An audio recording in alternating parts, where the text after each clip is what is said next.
Dia pikir Hamas nih, ya akhi, ormas kecil, kok bisa nggak hancur-hancur? Kenapa susah bener Israel ngancurin Hamas? Padahal ormas kecil kan?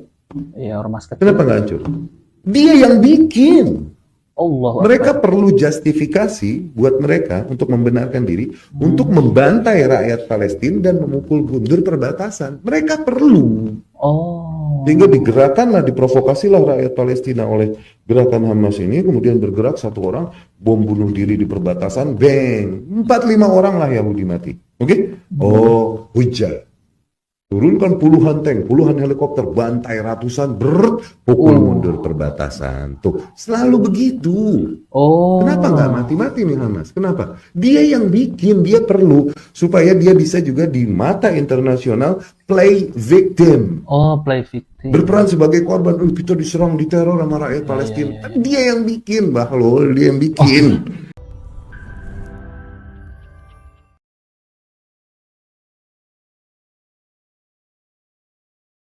Kalau Salafi tidak bersama Hamas, bersama rakyat Palestina, Salafi agen Yahudi. Sikap kaum muslimin dan janji kemenangan Palestina.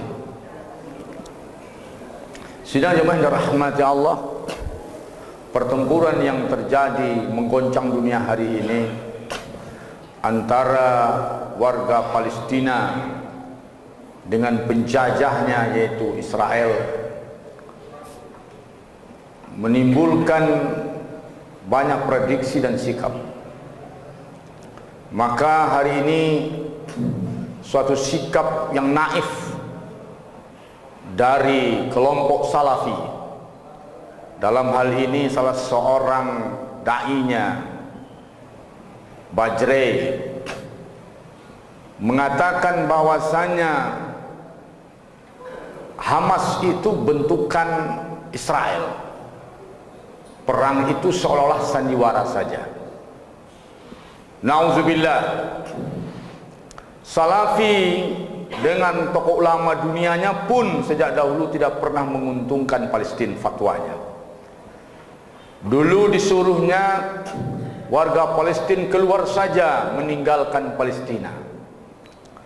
Semua konsekuensi dari fatwa Salafi menyerahkan Al-Aqsa ke tangan Yahudi dan Israel, yaitu Israel. Saya jadi curiga dan saya begini saja menyimpulkan, kalau Salafi tidak bersama Hamas, bersama rakyat Palestina, Salafi agen Yahudi. Berarti Salafi bersama Yahudi. Kita susah mentoleransinya. Kita pernah kaji fatwa-fatwa Salafi tentang Palestina.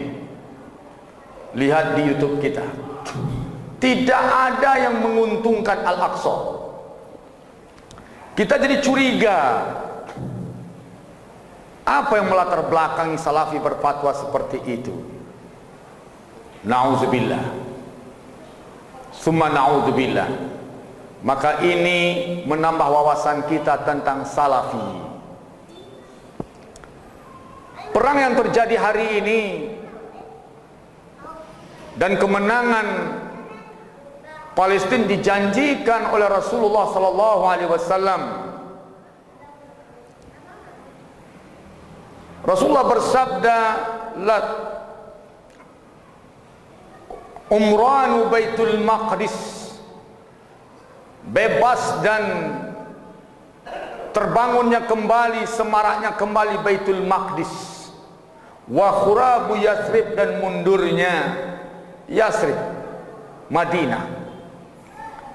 Sidang jemaah rahmati Allah, dalam sebuah hadis dimuat oleh Ibnu Katsir dalam kitab Bidayah wa Nihayah, nanti kata Rasulullah, ar-raqib, seorang pengendara lewat di Madinah,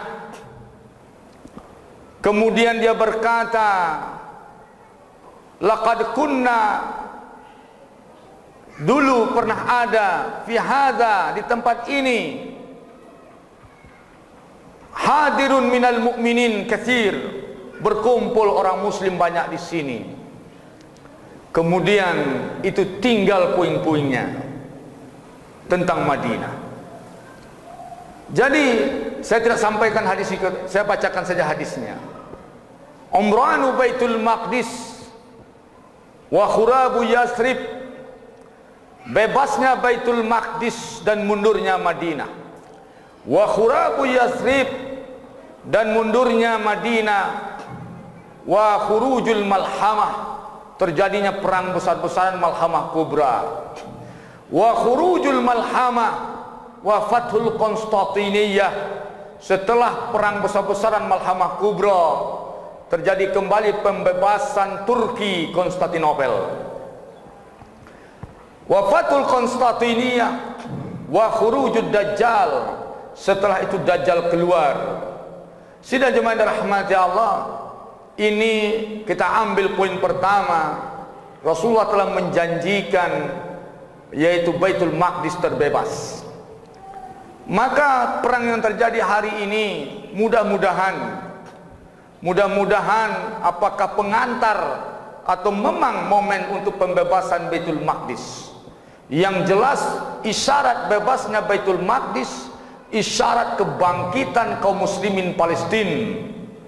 Isyaratnya isyarat kebangkitan mukmin Palestina.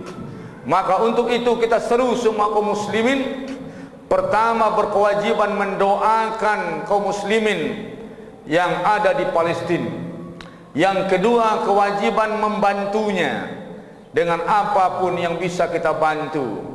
Dan kemudian kita berharap dunia internasional berpihak kepada hilangnya penjajahan warga Palestina di Palestina, agar tidak berlangsung kejahatan Bani Israel kepada umat Islam di Palestina.